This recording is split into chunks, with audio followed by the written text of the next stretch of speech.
কি বাচ্চারা, কি মনে করে হঠাৎ দাদুকে নখ দিলে? এই তো দাদু ছুটে আসছি তোমাদের নখ পেয়ে। বলো তোমাদের কি আবদার দাদুর কাছে? এই শীতের মধ্যে তোমাদের আবদার শোনার জন্য দাদু সব সময় রাজি, হাজির হয়ে গিয়েছে। দাদু, আমরা তোমাকে কল করেছিলাম, আমরা মুভি দেখতে যাব।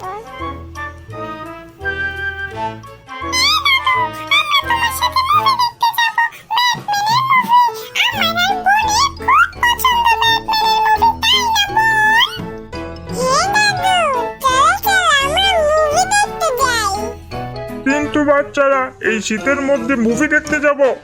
আমি তো বুঝতেছি না, তোমাদের তো ঠান্ডা লেগে যাবে। না দাদু, আমাদের কিচ্ছু হবে